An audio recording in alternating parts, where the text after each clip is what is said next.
Pues miren, cero sorpresas.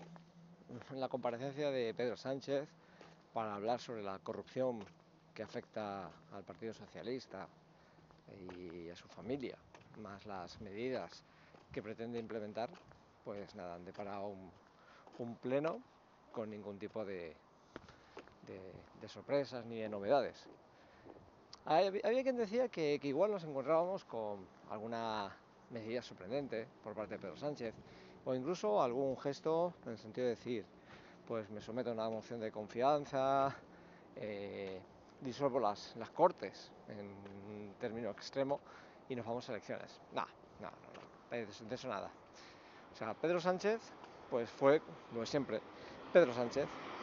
Un Pedro Sánchez que pidió perdón, pues como siempre, tarifando, por supuesto, porque esta es la estrategia del señor Sánchez. El señor Sánchez jamás va a reconocer una culpa. El señor Sánchez jamás va a mostrar un signo sincero de arrepentimiento, como le han dicho. Usted a todas estas comparecencias que hizo anteriormente en la sede del PSOE, usted lo que le echó fue kilos de maquillaje, real y ficticio. O sea, porque no se puede tener la cara más dura. O sea, en un pleno donde estamos hablando de la corrupción del Partido Socialista, nos viene el señor Sánchez a sacarnos la corrupción o, sorpresa, de los mandatos de M. Rajoy o del señor José María Aznar. Miren, vamos a ver, ¿que ha habido casos de corrupción en el Partido Popular? Por supuesto que sí, que duda cabe. Pero, guste o no, al señor Pedro Sánchez, esos casos de corrupción han pasado por unos tribunales.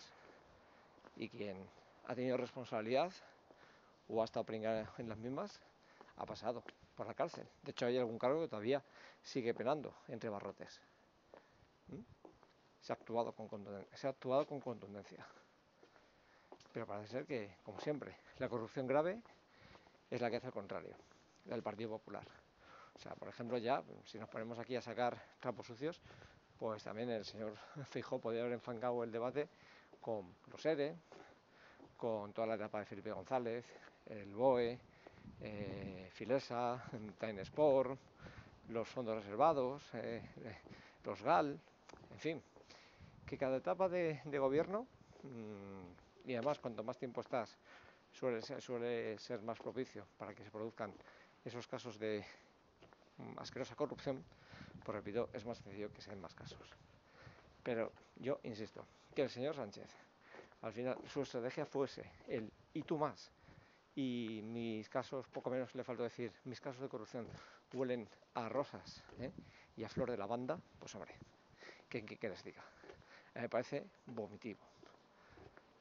Y bueno, ¿y qué quieren que les comente de los socios de Pedro Sánchez? Pues lo de siempre. Por ejemplo, la llorona de Yolanda Díaz. O sea, ¿se puede ser más vomitivo? ¿Se puede ser más miserable de coger y politizar la muerte de tu padre con el cuerpo aún caliente, como quien dice? Porque hacía horas que el señor Suso Díaz había fallecido y todos decían, vaya hombre, resulta que el pleno donde Yolanda Díaz va a zurrarle la badana a Pedro Sánchez, pues no va a poder estar, porque además es lo lógico, señores. Si te muere un padre, si te muere una madre, si te muere un hijo, si te muere incluso un hermano, hombre, en ese momento la política, vamos, la mandas al guano, una patadón y tente tieso.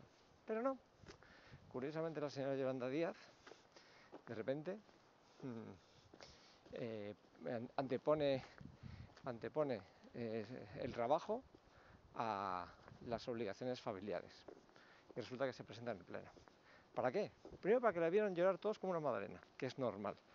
Lo que, como digo yo, lo que uno no espera es que esta mujer sea tan sumamente miserable para coger, subir al estrado, sobar la memoria de su padre recién fallecido y utilizarla desde la tribuna de oradores para decir que por la memoria de su padre y está ahí para que la derecha jamás gobierne y para decir que Pedro Sánchez es un político honrado, que es un político sincero a carta cabal. Repito, miserable a más no poder. Y ya, pues bueno, lo de Nogueras diciendo que la prórroga, Rufián diciendo que bueno, que si esto no se queda en tres golfos, pues que igual hay que forzar a Sánchez a que disuelva las Cortes. Pero en fin, todo amenazas, todo juegos florales, que por supuesto fueron ayer, insisto, fueron una moción de confianza encubierta, ni más ni menos. Pero bueno, en fin, ¿Sánchez se empecina en seguir en el cargo? Pues que se empecina en seguir en el cargo. Pero yo les digo, desde la famosa carta aquella a finales de abril del 2024 a Pedro Sánchez, el panorama se ha ido ennegreciendo cada vez más y más. Y veremos a ver si, insisto, en las próximas semanas no se tiene que arrepentir de haber permanecido en el poder. Porque, repito, está a punto de caer un par de informes de la UGO, que insisto, pueden ser, si no ha sido ya el anterior con Santos Cerdán, van a ser pues unas perfectas bombas atómicas.